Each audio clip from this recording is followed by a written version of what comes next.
Hey, what's going on, my friends? It's Dave Sharpe. Welcome to Wake Up Legendary.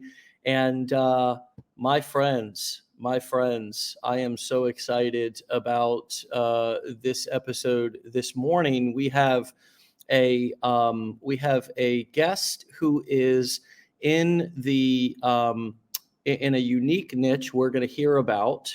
She is from Germany, currently based in Dubai, moving to Spain, and she's using the core four business models to sell information, courses, coaching, and events to build her business and to grow her online brand.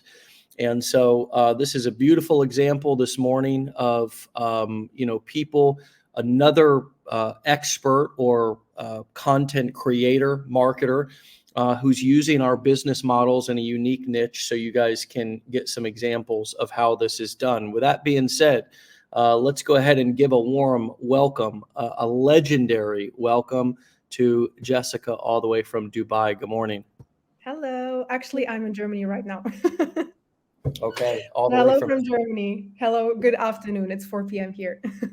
Okay, wow. Well, thank you for coming on and joining us. The majority of 99% of days, we have our own clients who go through our curriculum to be able to learn these business models. You may have seen some of those interviews. I've done 850 interviews of our own clients here at Legendary.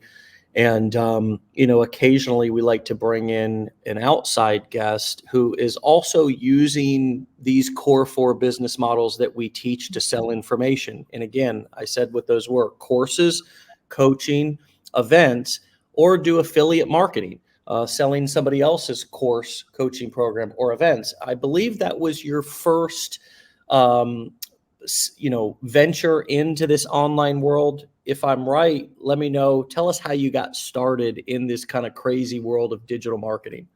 Yes. So actually, I have a bachelor in business management and marketing, but obviously, as we know, the way they teach it is not the way that is really applicable in today's world. At least that's not what I think. And I started really by kind of wanting to be an influencer at one point and creating content on my old Instagram account. Just creating a lot of content around veganism. I'm vegan, around health. I just had a lot of people really ask me a lot of questions about that. I'm like, I'm just going to go ahead and, talk about it. And then I started having the first brands reaching out to me, wanting, me to promote them, to talk about their products, and to obviously make a commission out of that. So that's how it started for me. And that's how I really grew. And now I have my own coaching program and, build out my own affiliate program with my people. So that's kind of the circle. Yeah, and so now your main offer and kind of what you would consider yourself is a health coach, and you have a health coaching business. Is that right? Exactly. So my company is called the Women's Academy of Transformation. And within that, it's like an umbrella company. And we have, my signature offer is called the Plentiful Goddess, which is my coaching program. And I do have other offers like courses, events that we do. What else? We have, I have a ebook, right? So there's things that we do on this side as well. But that's kind of like the main offer that I have is the Plentiful Goddess, which right now we've been scaling and hiring more people to help us with that too.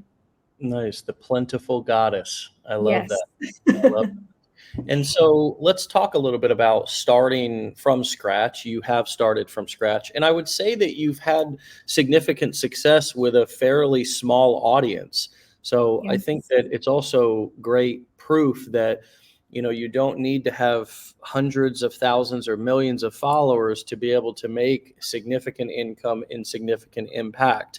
And so talk to us a little bit about what you did to get started when you were, a lot of our clients are brand new, meaning that they've never even posted anything on the internet. Many of them are transitioning from careers as nurses, as as people in society with all kinds of different jobs, construction workers, teachers, and they're intelligent people, but they've never created content online, and so they have a hard time picking their niche, and they have a hard time picking their audience and making a commitment to a specific niche, while realizing they don't need to get married to it long term. It's really just about getting started.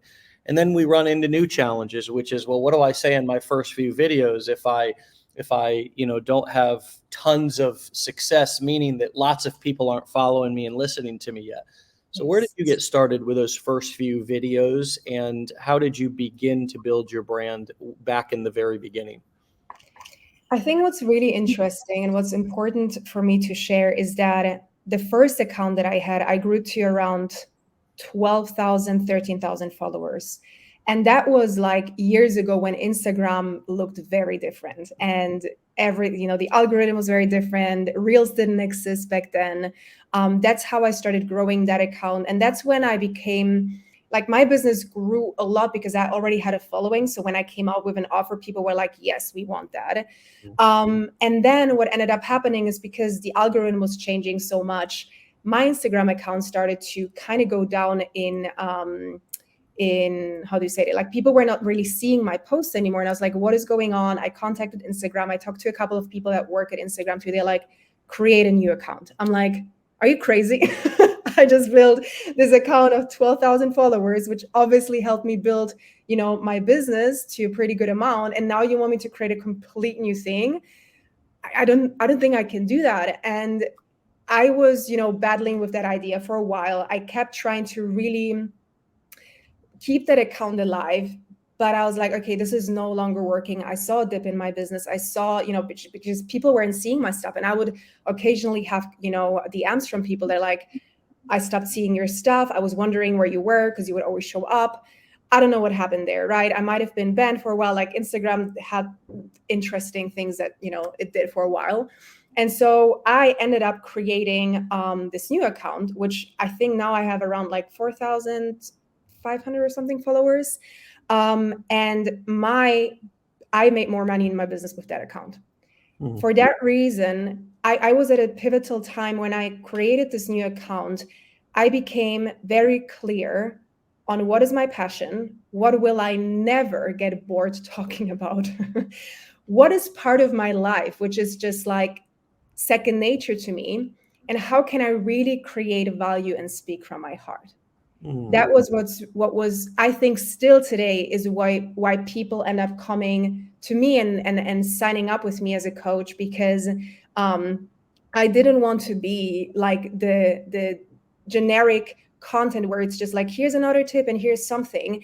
I just started really speaking from my heart. And initially I didn't have a plan. I was like, I'm just gonna try this, I'm going to try that. I did it, if you look at my content, even from that new account, and you scroll down, the content that I did in the beginning is completely different to what I did now. So I also allow myself to pivot. I allow myself to really look at it. What do people like? Which post really converted? Which one got the most views? Which post, made me, other people, how many people reached out through a post of mine that I made, right? So I would always look at the statistics as well. And I wouldn't be annoyed anymore if like one post maybe had 8 likes and then the other one had 200 likes. I just knew, okay, this one didn't work. I'm not going to do this anymore. I'm just going to go into what is working. And I would also ask my people, I would ask my followers, I was like, what do you want to see on here? Do you want to see workouts? Do you want to see tips? Do you want to see, tell me what it is. And even if you have a smaller audience, I think community building is also another important thing, because I have followers that have started following me like 4 or 5 years ago. They just became a client of mine. Some people just take a little bit more time also to make that decision. And even if you feel like people don't see you, they see you. Even if you just have 1 or 2 likes, a lot of people don't like posts anymore. They just scroll and look and read and they forget to like it. But people still see you. And that's something that I had to learn, is that everything you put out, people see that. And you might not yet see the conversion, but it's going to happen. You just have to stay consistent and keep putting value out there.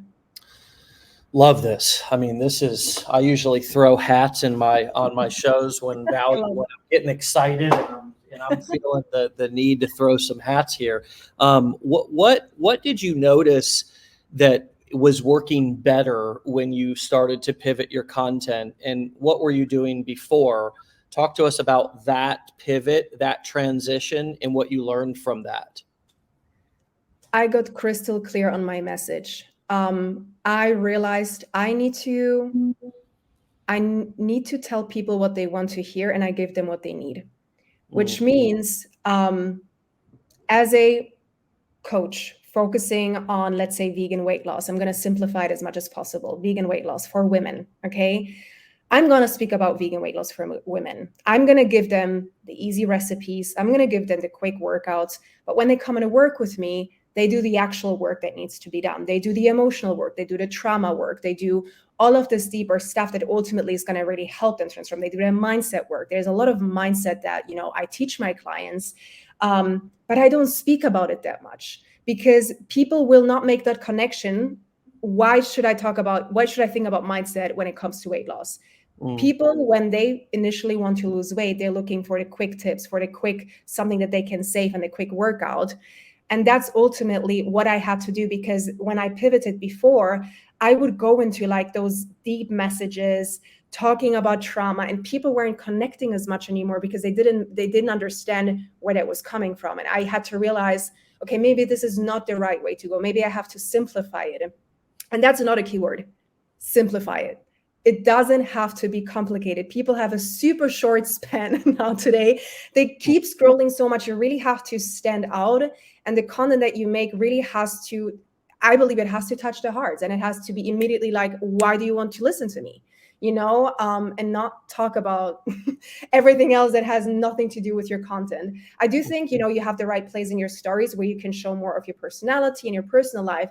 But I do think in your feed, it should be really like people should understand who you are, what you do, and how you can help them in the simplest way possible. Did that answer your question, Dave? So much, and I want to dig into that a little bit, because I think that what our clients hear from other people a lot is, well, I just started telling my story. And so a lot of times people get on social media and they start going into kind of, talking about themselves and forgetting the what's in it for the person listening. And what I hear you saying is that on the same token, when you were talking about things that required deep thought, things that required somebody to really think deeply, to consider how much work it was going to take. Similar to how if somebody's telling their story and it's taking forever, that person who's listening really needs to practice some good listening skills and some patience. And the truth is that people don't have good listening skills and patience. They have shorter attention spans than ever. And when you started transitioning to quicker kind of drive-by value, like something that somebody sees, because the truth is that people are looking for fast fixes. They're not, when they're scrolling social media, nobody goes onto social media and says, I want to dig deep today. I want to go and I want to go deep inner child stuff, trauma work. I want to listen and sit and listen to somebody's story. What they're really pulling up their phone saying is, I want to escape my day. I'm feeling depressed and anxious. Oh, I'm feeling a little bit overweight, or, I'm feeling broke. I wonder if I can find any just quick, fast solutions. Where's the get rich quick things? Where's the quick? And although we don't want to be deceptive, we need to give people some sort of, I hate to use the word bait, but we need to sort of trick them in a way to get them to pay attention. And so we lead with snippets of value, little munchies, hors d'oeuvres, appetizers of value that are not explaining the whole deep, big picture, but are giving them something that they can utilize right away, or at least it appears that they can utilize it right away. I call it, as my friend Hunter here said in the comments, chumming the waters. I have something called the fishing formula business plan. And it's really about picking the species that you want to target. What waters do they live in? How do you chum the waters to get them kind of under the boat? Like when you're fishing for sharks, you're putting blood in the water, right? And then what bait do you use to get them to bite the hook, right? So when you're chumming the waters, you're not talking about what's in the product or talking about the deeper. You're giving them bite-sized snippets of value that they can feel like, ooh, even if I use this alone, I could get a little bit of value, but it's clearly and obviously not the total package, and it's not all the work that's going to need to be done. Exactly, exactly. And I think the better place to do that is to do it in like live events, live free workshops that you offer. That's when you kind of go more into that stuff. Yeah. Right. But like easy example is like 3 tips to whatever it is, right? Or 3 reasons why you feel stuck in your business, right? Or 3 go-to recipes to lose weight during this Christmas period. Like Yeah. it's so easy. Like think about what type of content do you like to consume? I think a lot of times, again, we overcomplicate and ask yourself, what would I like? What would I, save as a post and make Yeah. sure or what is shareable? And also like, how can you position yourself as the expert in, on Instagram or wherever you're doing it, if it's on Facebook or TikTok, really position yourself as the expert. So still talk about what you know, but simplified. So I've heard this a lot, why people ended up signing up with me is because they said, because you seem like the expert, you know exactly what you're doing. And that's kind of like why people come to you, Dave, is because you have that authority, you know exactly what you're doing, what you're talking about, and people sign up with you for that reason, right? And when you're kind of like still unsure about it, people feel that. It's energy. People feel it, like you're kind of like, oh yeah, you could do that, but you could do that too. It's not a clear message. People definitely always feel it. And I do think the energy that you put into that as well is important. And so for me, one thing with Instagram is I want to make sure that like I do a lot of that mindset work myself. I do a lot of that energetic work so that when I post, I'm in a place where I feel like I'm in a good place to put the content out there. And if I'm not in a good place, I put that to the side and I do it at a moment when I feel good, because I know that content will not perform as good as if I'm excited about the stuff that I put out there. So let's get more specific about confidence building, because you're right. There's, for me, confidence building, I had to act as if I was already successful in the beginning. I had to have the mindset that I was already who I wanted to be, because I wasn't successful and I wasn't confident and I was unsure and I didn't feel total authority, or I was shocked when people bought from me in the very beginning, and I kind of just acted like that was what was supposed to be happening. I never let people see me sweat, right? Kind of like when you walk into a job interview, using an analogy that most people can probably relate to. It's not a bad thing to say you're nervous, but you don't want to be sitting there shaking in your boots, because the person interviewing you is going to say, well, this person's clearly not confident and clearly has got maybe is scared. And that, as you say, the energy, it's hard to explain, but people want to, but it's also simple to understand. People want to follow confident people. So how have you built your confidence, and what are some of the things that you did? Now you're doing some of this energetic work and you're doing other things that maybe you didn't do at the beginning. What did you do at the beginning to build your confidence and to show up on camera as an authority when you weren't yet? Yeah. This is a funny question because, oh my God, I looked at my YouTube videos from like years ago and I was so ashamed. I was like, who is this person? I don't recognize this person anymore. And in a interesting and fun way, because I do believe the reason why, like if you would have met me as a 12-year-old girl, I was the shyest person ever. I would be scared to pick up the phone and call someone. For a long time in my life, I was extremely shy. And I still consider myself an introvert, which a lot of people are like, how are you an introvert? You're always speaking on camera. You're always doing all of this stuff. You're standing on stage. I'm like, yeah, but this took practice. And honestly, I do think it's practice. I do think I started recording myself when I didn't feel like I could do it. And I put these videos out and they're still on the internet if you want to check it out. And the way that I speak is so different from the person I am today. But on the other hand, I'm grateful that I have this stuff, because sometimes it can become so like, we want to already be like this person who has 1 million followers and who has $1 million business. But these people just started like you. It's just about, practicing. I recorded myself. I looked at myself. I was like, okay, I need to, stop saying all the time. I need to, look into the camera. Like, I would analyze my videos too. I would, I started a podcast as well. This way I was also able, when I was editing, I was listening to myself. English isn't even my first language, which is even crazy. I spoke German and Polish first, and then I learned English later in my life. And now I work in English. And, most of my clients are from the States and from New Zealand and Australia. I don't have a lot of German people that work with me. And even if I do, I still speak in English. So like, I can't even work in German anymore. But that was like double effort for me to not only, go out there and record myself, but also speak a language that is not my mother tongue, and knowing that there are going to be words I don't know how to pronounce. And still sometimes I'm in my calls with my clients, I'm like, guys, help me with that word. I don't know how to pronounce that word because it's an abstract word I've never seen in my life, right? And it happens. So I do think practice makes perfect. And to be honest, my favorite mindset technique, which I have used a lot in my life, which I do think I also manifested. I like that word, manifested. I manifested my business, manifested my TEDx talk that I had like a month ago. Visualization. It's imagining yourself as this person already. And it's a super easy exercise that I teach everyone that I meet, because I'm like, you have to do this. It's so powerful.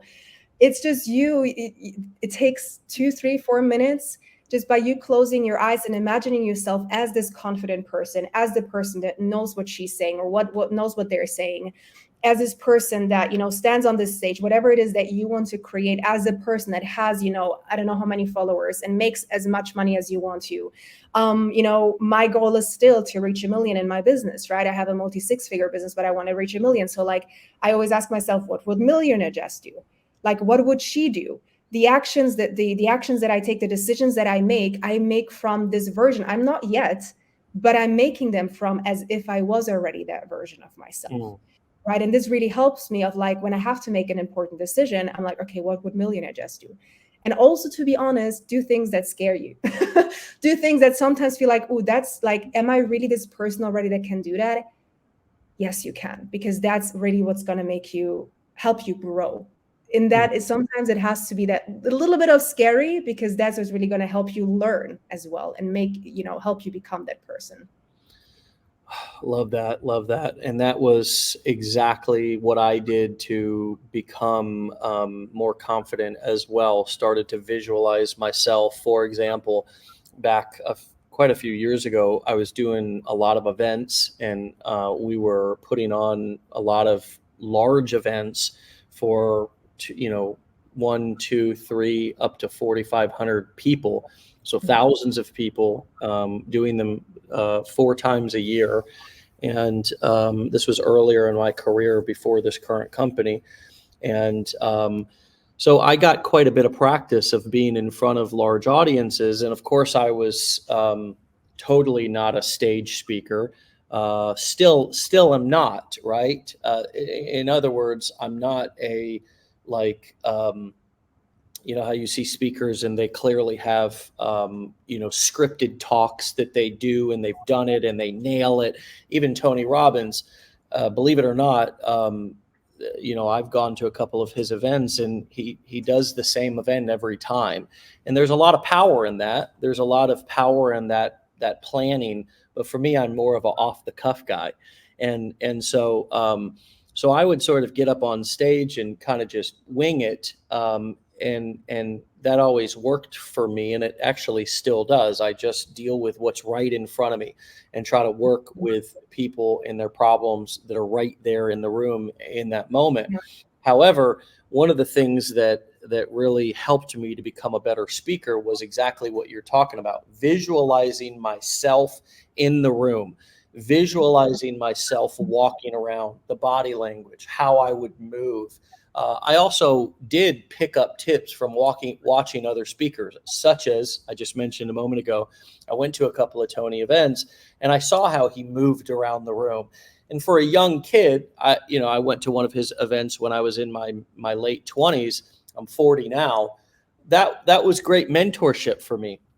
That was a great learning experience because I saw somebody powerfully moving around the room in their most powerful body language. At least I thought it was. I thought he was so cool and incredible how he moved and how he used his hands and how he used his body. And so I saw that, and I would begin to visualize myself moving around in those same powerful ways, using my body language. I began to do the same thing, visualizing myself recording videos. If I was going to record a course or record a lot of videos, I would begin to think about that a few days ahead of time, and how I was going to, how I was going to look, how the set was going to look, how I was going to show up, where I was going to be standing, the body language I was going to be using throughout that process.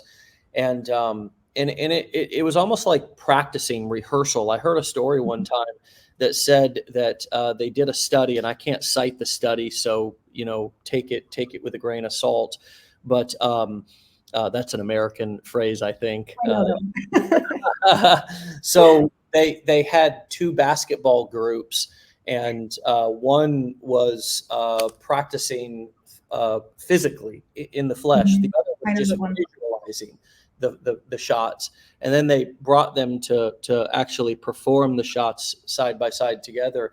And the group that just visualized did just as good or better as the group that actually physically practiced. And there's a lot of power, there's a lot of science, there's a lot of and it's something anybody can do right now. You're right. It just takes a couple of moments to begin to visualize.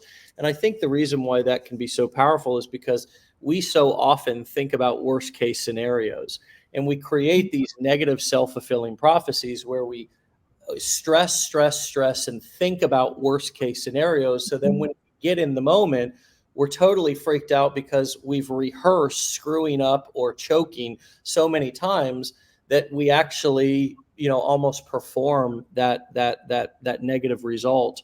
And all the while we could have been visualizing something absolutely crushing it and doing much better. So I love that you bring that up.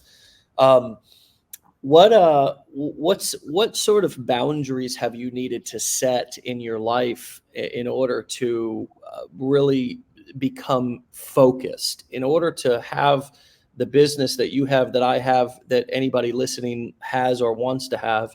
It requires a significant amount of focus and consistency. And in order to do that, we have to, in some cases, cut off friends and family, be more choosy with, not cut off totally, but set boundaries. Sometimes we have to cut them off. Sometimes we have to let entire people go. Sometimes we have to set boundaries within our personal and romantic relationships and communicate with people about what they should expect from us. What are some of the things that stand out to you in terms of what you've needed to do, change, or boundaries you've needed to set so you can focus on the things you need to focus on that other people may not understand? A lot of that actually happens to me too. I've had to realize, the more I started doing this work on myself, on my business, on my mindset, I started to realize that the people that were currently in my life were no longer serving me. And I know this sounds very harsh, and for some people, like, when you're not in that position, it might sound very like it doesn't make sense, but it does, because I've heard way too many stories of, it just takes an hour a day listening to your friend complain. You will start to have that mindset too. You will start to see the problems in your life too. You will start to see the things that are not working out for you.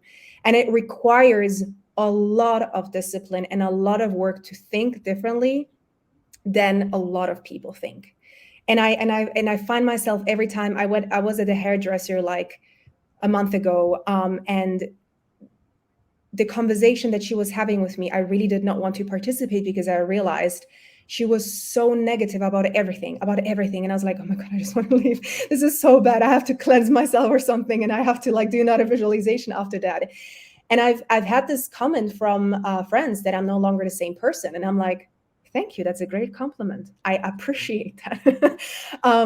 That, I've had one friend I'm no longer speaking to, actually multiple friends. I was like, we can, talk once in a while, but this is not going to be a deep relationship anymore, because every time I would speak to them, it would drag me down. It would really like create the same way of thinking that I didn't want to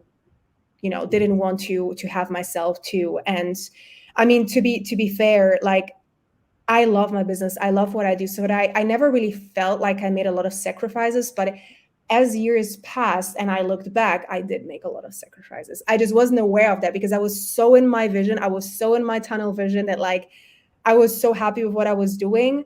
But when I, took a step back, and I always like to say, eagle eye vision, look at like the whole picture. And I started looking at the whole picture. I'm like, oh my God, yes, I actually did a lot of things differently that I did maybe 10 years ago. Um, so yes, family members, friends, and I had to hear a lot of comments about like, you've changed, whatever. But I know that for myself, the life that I want to create, I need to be that person in order for me to attract these people into my life. If I'm not this person, I'm not going to attract these amazing people that I'm visualizing to attract into my life, right? It always starts with you. It doesn't start with first attracting the person, then you become it. It's the other way around. Mm. So yeah, does it answer your question? Yeah, so much so. What how did you go from, and did you do, and do you still do affiliate marketing at the beginning? And when did you know it was the right time to also start creating your own courses, coaching program, and events? I think I'm just a creator by heart, and I just really wanted to work with people myself, and I always had that in me. So it wasn't enough anymore for me to, I don't want to say just to affiliate, because I think it's still so amazing and there's so much value that it's needed. And I'm right now I'm building my own affiliate, Mm, program for my people that I want to work with, who want to promote my offers. But I knew that like and again, the first people that I got in as an affiliate, they told me themselves like, I love veganism, I love the movement, but I don't want to do this work myself. I want to promote what you have because I believe in your vision.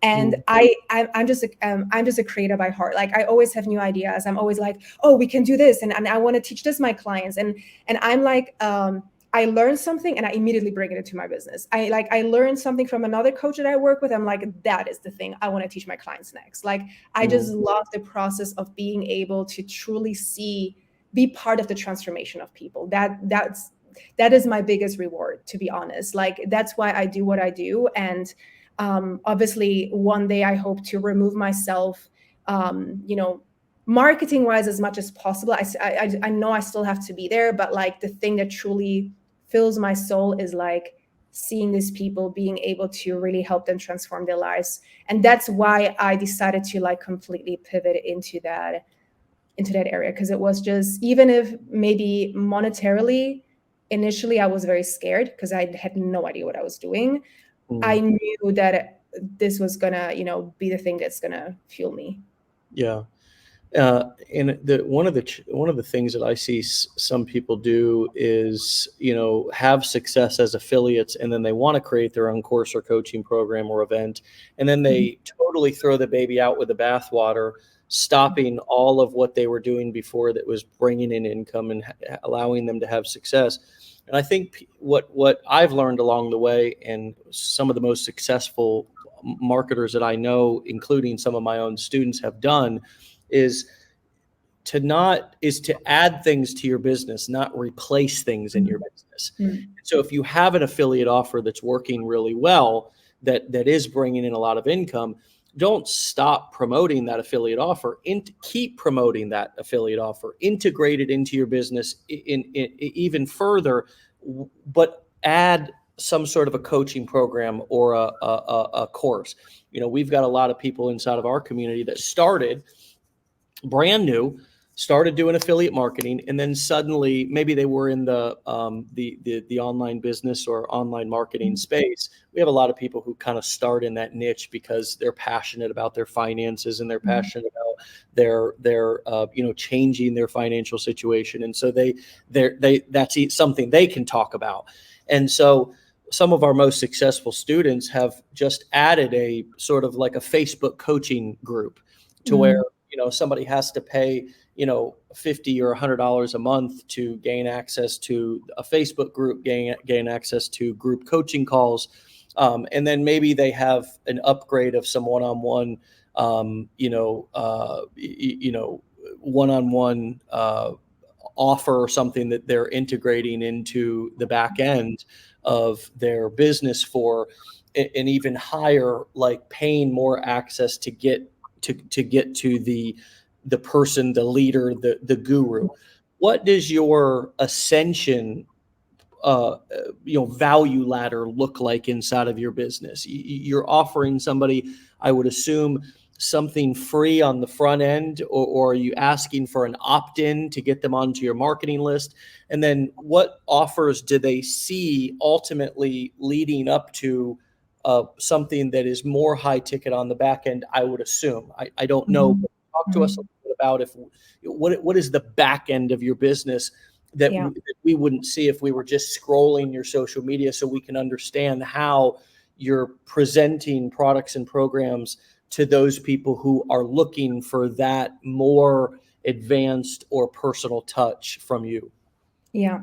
So the first opt-in looks in two different ways. So on the one hand, I do have a free ebook, which I think everyone should have, because you can easily collect. A lot of people like free stuff, right? So like make sure you have something free to offer them. That is also nice, like a great value. I think a lot of times I've seen when I used to download like free stuff, it was not a great thing. And then obviously if I do get emails from them, I'm like, oh, not really interested, because it wasn't great in the first place. So I do think the first offer that you present them should be free and should be something that's really valuable for them. So that is one of the things that I have running at the back end all the time. So the moment that you go into my website, a thing pops up and you're like, do you want the free, mini workbook that I have? And then the second thing that I do is my events, my live events, which I've been really successful with as well, because I haven't really seen a lot of vegan coaches do that. So I believe I'm the only vegan. I don't want to say I'm the only, but I know a lot of them. And I've never seen anyone do something similar in that space. So a lot of times, it's very much about business, mindset, healing, but not really about like especially vegan women, because that's my niche, right? So I do those events. I have one event coming up in January now, and I also already collaborated on those events with people. So I already tell them like, if they're similar niche, like vegan influencers, for example, or people that already want to do affiliate with me together, they already obviously get a cut off of if they end up joining my main signature offer, which is the Plentiful Goddess, right? Now, then I do have another ebook, which is about cycle syncing and women's health. And then I have another course, which is $100, $200 max, which is just like a self-led course. And then I like to try with my business as well. So I don't like to just put something out and try to make it work, but I like to try. So we did this 6-week course, which was kind of like a stepstone to like, I kind of wanted to see how will this go. I did like a Black Friday offer on that one. It did go very well. I had a lot of people sign up that were like super long followers of mine, weren't able to afford the bigger offer, but they could do this one. So they got kind of like a 6-week sneak peek of me. And then obviously I'm still going to upsell them later on. And then the Plentiful Goddess program, which is a 4-month comprehensive program, comes in. And then from that on, I have my one-on-one, right? Which is like the highest priced. So this is kind of how it looks like right now. I do like to play around with it a little bit and kind of see what works, what doesn't. The 6-week program was a live program. So once it ends, I can either way restart it, or I can start it in like March if I want to, but I kind of wanted to just try it out and see how that one goes. Because I do know, I did it because I've had a lot of followers who always wanted to work with me, but just financially couldn't do the Plentiful Goddess. I was like, okay, I need to create something for them that is kind of in the middle, which is like They still get a little bit of that life coaching and that little bit of that value that like is going to help them with a mini transformation, but it's also obviously not going to be as big and extensive as the Plentiful Goddess, if that makes sense. Makes total sense. So just recapping for everybody, and you tell me if I'm right here, and I understood this correctly. So your business model is essentially creating lots of free, valuable content throughout the month. And Yeah. obviously people can DM you and reach out, and you give people calls to action to DM you and reach out. Yeah. However, a couple of times, frequently you do these free workshops. And these free workshops are essentially, I see that you have one on July 5th and 6th. This is a free webinar essentially, to where you're going for a couple of hours each day. And then at the end of that webinar, you're going to make an offer to everybody who attended for free to join the Plentiful Goddess program, which is a multi-$1,000, $5,000 or $10,000 4-month coaching program. Is that correct? Yes, January. You said July. I don't know how you got into July, but January. Yeah. So awesome. And I saw that very easily by just going to your Instagram profile, and which everybody, we have that up right on the screen. I am Jessica Karwat. And you have that right there in your bio. For people to be able to click on and, either immediately join the Plentiful Goddess, which is by application only. So they have to apply, and then I would assume you get on the phone with them or on Zoom, or somebody from your team does, and will enroll them if it's a good fit and if they're ready to go. But the main way that you're selling or bringing in these applications for these people to join your Plentiful Goddess program, is by doing those free workshops, and that's a huge nugget. I mean, that's really that's really a great strategy, because getting somebody off of social media onto a webinar, onto a Zoom webinar, for example, it cuts out the noise. And I've been using webinars now for 13 years in my business, and of course I've been using videos and challenges and everything else. But the point is that we have to get people off of social media if we want them to pay attention for a longer period of time. And so you can either offer a course where you sell something throughout the course. You can offer a challenge. We do a 15-day challenge. In your case, you do a free workshop. Now that workshop can be 2 hours. It doesn't have to be 2 days long. You just happen to do a 2-day workshop. And are you going 2 hours, 4 hours, 6 hours? What does that 2-day workshop look like in terms of just length and content? Yeah, so I definitely had to pivot a little bit with those workshops, because initially when I started doing them, they weren't working. And I was like, what am I doing? This is not working. People were showing up, people were signing up, and I wasn't converting. So definitely also here, it was a learning process. Just because I did one workshop, it didn't work. It can.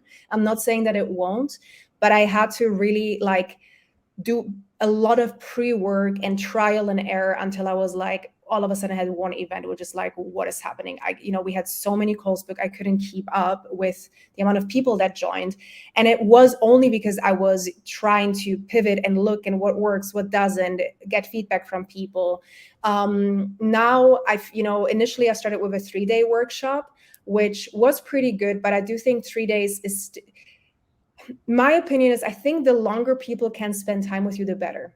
Because when you're buying a coaching program, you're buying the trust of the coach being able to help you, right? It's not just I'm buying a meal plan and a training plan. They're buying the transformation. So you have to, in that event, give them some mini transformations, but also for them to get to know you. And obviously, I do think Instagram is a great place to do that too, but it's only short nuggets. Whereas if you spend, and I do like around 2 hours each day. So it's a total of 4. Eventually I do a bonus. I think I'm going to see with this group, like if I think I need it, I'm going to, spontaneously decide. I think that's also sometimes good to do that. And I think it's really about it, just having them there, having them engaged, making sure you ask a lot of questions, because this way, the more engaged the person is. So I always pre-frame them too. I always tell them a story about like why participation is key, and I give them a study, right? So that they already start participating and they understand, okay, if I want to have that transformation, I got to be here with Jess, right? So that's really, really great to just kind of really have them engaged and have them spend as much time with you as possible. So even if like after those 2 hours, I open my questions and people ask questions, I make sure I answer all of them. And I'm like, any more questions? And maybe another person is going to, and if no questions come in, I just start talking. I'm like, so by the way, guys, this and that. And some people are just staying there and they just look at you and they're like, okay, I'm still here, and it's funny. And these are usually the people that convert. These are usually the people that book the call and become the client. You very quickly can see in those events as well who the people are going to be that will become a client. It's always very interesting. But yeah, I would say, trial and error might be a thing for you. Depends what you sell. And I do think in the beginning of this live, you also shared something about like sharing your own story, which I think if you do that, obviously you do that in the workshop too. But the way that you want to do it is you want to make it as relatable as possible to them. So again, asking a lot of questions, being like, I went through this. Do you relate? Right? So they're like, oh yeah, I actually relate through this, right? So one story that I tell in my origin story is like how I was standing in front of the mirror and I just cried and I hated every piece of clothing that I put on. This is a story a lot of women that struggle right now can 100% relate to. So then I ask, ladies, let's be honest, do you relate with this one? And then obviously you have a lot of people like, yes, oh my God, you're speaking my mind, right? So I think that's really important. It's just relatability, but also by telling those stories, giving them value and touching on those objections in a way already, right? So that the event ultimately is just touching on objections the whole time, so that people understand also what will make them actually successful in the long run, if that makes sense. Yeah. This is awesome. This is powerful. My friends, occasionally we'll have a guest expert on. This morning we have Jessica on, who is somebody who's been using the core four models that we teach here at Legendary already inside of her business, outside of Legendary. I've said this before, and I'll continue to say it. Legendary Marketer, I did not create affiliate marketing. I did not invent coaching. I did not invent courses. I did not invent events. We here at Legendary just have figured out a smart and simple and effective way to teach brand new people how to use these business models to get started in this powerful, wonderful, impactful, profitable world of online marketing. And Jessica is somebody who occasionally we will go out and find people who are already using these models, who are already having success, and they're everywhere. I mean, I'm sure you see this all over. Once you put on the marketing shades, which I like to say, once you get a little bit of education from Legendary Marketer, or you start to understand these concepts, you begin to see the world differently. You begin to see where all of these people on the internet are doing affiliate marketing or selling their own course. And you begin to see how much opportunity actually exists out there. And, what do you think your life would be like? And this has been just so valuable and so insightful for us to understand how you've been using these business models to be successful for yourself in a language that is not even your native tongue, as a woman, you're overcoming so many odds. You're obviously a powerful woman who has a vision, who is overcoming all the adversity that we're all faced with, but I think some more than others. What would your life have been like, do you think, if you would have never discovered this business, and if you would have never started this in the first place? Yeah, thank you for asking me that. I reflect on that a lot too, because I come from an immigrant family as well. So even though, yes, I was born in Germany, my family's from Poland. They, left Poland to have better conditions. My mom was a waitress. I was helping her clean stuff. As like we would go at like midnight to clean toilets. That's how we would make an extra $400 per month, to make sure, I can eventually then pay for my studies and all of those things. And I know how it is to work hard. That's the thing that my mom ingrained in me, to never stop dreaming and work hard. And I'm not scared of work. Like I have to stop myself to work. That's more that's the other thing that I have to do. And I reflect a lot on that question, like where would I be? But to be honest, I started realizing that I have an entrepreneurial mindset already while I was studying, because I would disagree with my professors. I'd be like, what you're saying is not true. Like, and I would be like, I don't want anyone to tell me what to do. And that was kind of like an aha moment for me. I'm like, in order for me to do that, I have to do my own thing. Like, otherwise, and I worked in I didn't just start my business. I worked in marketing in B2B marketing in an ad tech firm for almost 2 years in the beginning of my career, and I hated it so much.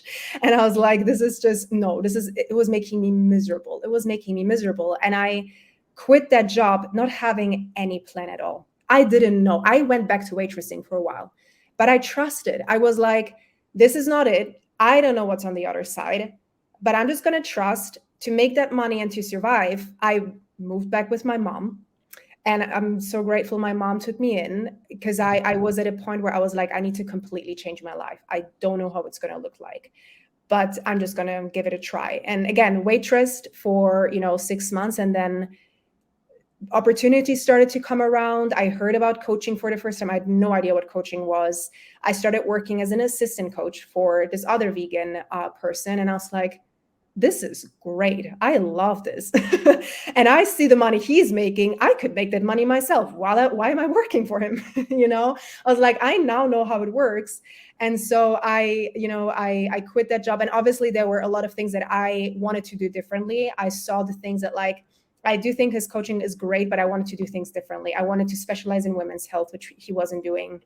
I wanted to help women heal holistically as well, have the mindset aspect, the trauma, right? All of this. And that's kind of how it started. And again, like sometimes I'm like, I'm so grateful that it happened like it happened. But ask my partner, I spent I worked all the time. On the weekends, I would spend so much money on courses, business courses, like, yours, mindset coaches, the amount of money I spent that I didn't even have in the first place. Like, I knew I needed to invest that money first in order for me to have a return, because I didn't have this knowledge. All of the stuff I'm sharing here today, it didn't come from just, hoping it was going to work. I had to acquire this knowledge. And I understood that in order for me to acquire this knowledge, I had to make investments that were scary. I was really scared to do it. And I was spending weekends, Saturday nights at like 1 p.m. with people in calls to learn all of this and to really, be at a level. And I still do it. I still continue to learn. I still continue to educate myself. I don't think it will ever stop. I'm sure it's the same for you, Dave. Like, it's never going to stop. So yeah, I think that's it. Well, I can relate to all of that, and I love that about you, that you are in this ever evolving, growing, transforming yourself and integrating your own personal transformation into your business, because that's exactly what I do as well. I find that no matter what niche you're in, you can integrate your own personal transformation into your work, right? Even if you're you're selling, dog training, it's about, how do I serve my customers better? How do I increase my productivity? How do I create a better culture inside of my company? All of these things require us to become the best version of ourselves, and they integrate so nicely. And what I also have found is that no matter what niche you're in, a lot of the same principles apply. A lot of the same marketing strategies apply. My final question to you is, what have you learned about yourself through this journey? Wow. Yeah. Through this A journey lot. of starting your business, I mean, what have you, obviously that's a loaded question for somebody like you, but what is something that stands out to you about the business specifically? What have you learned about your tenacity, your perseverance, what you're capable of, the fact that people do listen to you, respect you, that your message has value? What has this business taught you about you? I think the most important thing is that you you have to believe in yourself. And I know it sounds very like wishy-washy and everyone says that to you, but what I mean with that is the people that we look up to, they're there because no matter what, they believed in what they had to offer and their capabilities, and that whatever that they were doing was valuable. I went through phases in my business where I questioned if I was good enough for this, if I was if I created enough value, and I saw how it impacted my business.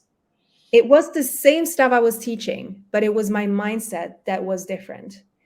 And when I went back and started redoing this work again of truly believing, you know what?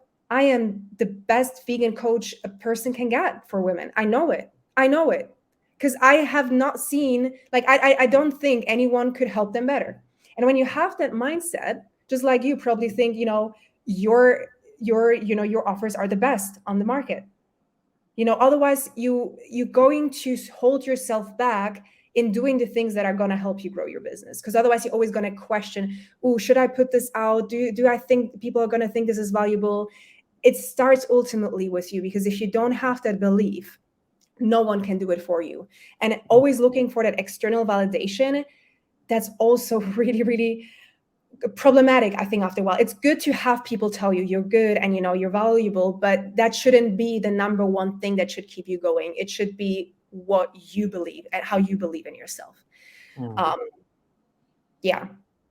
I love that. Yes. I love that. And I also, for me, love what the approach that I've taken to life and business is to be the man that I've always needed in my life and be the woman that you've always needed in your life. Clearly you are that. And obviously the story about your mom helps us to understand a little bit about her as well. And I think you were lucky to have her. I'm lucky to have my parents as well.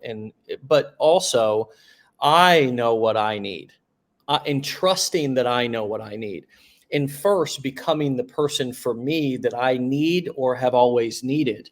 And when I believe in myself and I keep promises to myself, that helps me to then know that I am going to show up for my clients.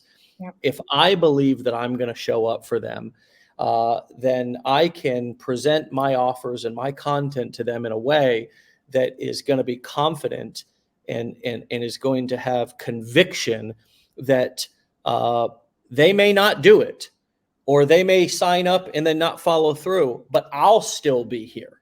I will be here to serve. I will be here for you no matter what, as long as it takes you to decide or get ready or to get started, because I am not going anywhere, because I am doing this, sure, for you, but I'm also doing it for me, because this is what I need to do to believe in myself, to build my self-worth and self-esteem. And I am not doing this, again, as you said, for your validation. Whether you sign up with my program, whether you watch my content, that is not going to determine whether I continue to show up, because I'm showing up, sure, for you, but first and foremost, I'm showing up for me, because this is what I need to do, because consistency, bettering myself, following through with something, keeping the promises to myself that I made. If I said I'm going to do this for 12 months and not look anywhere else or give up, then I'm going to be on here for 12 months, whether you all like it or not. I'm going to be posting videos and putting out the best things I can put out. But it's when we give up on ourselves And then people notice that we quit and they're like, well, I'm glad I didn't sign up with that person. Right. Yeah. And it all started with us because I didn't keep that promise to myself. And so that has been my perspective on that. And one of the things that I've learned about myself that I think is so in parallel with your answer. And I thought that was just so beautiful what you said. And I appreciate your time. I mean, this is a go back and dadgum listen to this, friends, if you want the secrets of building a coaching business and starting from scratch and building it to this place to where you're doing free workshops, you're mastering your pitch, you're testing things, you have the mindset that everything is a test, and you're having a multiple six-figure business. I mean, let me tell you something. You'll get there. Legendary Marketer will do, 70 or $80 million this year Wow. in sales. And Amazing. it all started with, our first 10,000, our first six-figure month, our first multiple six-figure month. And I'm not doing anything that's so, I'm still sitting here on live every day at 10 a.m. Eastern time, 99% of the time, interviewing brand new students. I'm interviewing brand new clients who are going through our training. And you talked about growing and learning. I'm learning from them. I mean, I'm showing up this morning learning from you, with a humble heart, saying, what can I learn? How can I ask better questions that can help to bring out the real powerful answers that we all can learn from, that even the guests can learn from. And it's been a real pleasure to interview you, and I can't wait to follow up and see more of your success. I'm honored to be a very small part of it and get an hour of your time today. So thank you, Jessica. Thank you so much. Been an honor. Stay legendary, my dear friend, and I'll talk to you soon. Okay. Thank you for having me. I really appreciate you. Take care. Bye. See you. Bye-bye. All right, my friends, you can go and you can check Jessica out over on Instagram. Start following her content. Start listening to her message. Start watching what she does at I am Jessica Karwat. I am Jessica, Jessica Karwat, Karwat. Okay, I am Jessica Karwat. Just a powerful, wonderful example of what these core four business models can be and do for you. When you head over to her Instagram profile, this is what it looks like. Just so you know that you're at the right one. There's a lot of imposters out there, and she may even have some imposters that are creating duplicate accounts of her. So just make sure that you go and follow the right one. She's got the little blue check mark up at the top. She's a vegan nutritionist, women's health coach, cycle expert, TED, and of course that's relating to the women's cycle. Okay, not bicycle. TEDx speaker. And she's got lots of different value and offers and opportunities to be able for people to learn from her about vegan nutrition and exercise and weight loss. And just also the reason why we had her on is because she's a wonderful example of somebody who's using these core four business models to sell information online with amazing success and just getting started, right? Clearly, just getting started. And so it's a beautiful thing to bring in these outside experts to also hear about their journey. And one of the reasons why I tell you, my friends, learn these skill sets. We don't care where you learn them from. I mean, certainly we have opportunities and some of the best education, the best in my opinion, but that's just because I know how we operate our company, and we've created more success stories than any other education marketing company that I know of. But dadgummit, if you can learn it from, a guy on the side of the street, if you can learn it at your local university, if you can learn it from some other guru that you identify with more, it doesn't matter. These are just skill sets that in 2024, you and beyond, you should, I don't want to should on you, but man, I invite you to really consider what life would be with the ability to be able to go on and create your own business online, selling information and digital products that are proven to be one of the most intelligent business models on the internet, versus selling fidgets and widgets and digital or physical products that get stuck in the supply chain, or drop shipping, crap from Alibaba, over from China, and hoping people don't refund it. The powerful thing about these business models is you can get your passion behind them.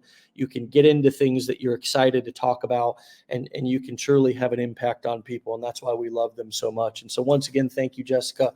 Amazing, legendary interview this morning. Get into that 15-day challenge, my friends. If you're, starting today or you're starting over, it doesn't matter. Get into those blueprints if you have them or want more advanced training. That is a epicenter of coaching and support and step-by-step guidance on how to get your business and system set up to be able to not only do affiliate marketing, but also become a coach, course creator, or event hoster, and be legendary, my friends, in your own special and unique way. Don't give up before the miracle happens in your life, and those results are going to be different for everybody. Somebody's miracle might be their first lead. Somebody else's might be their first million.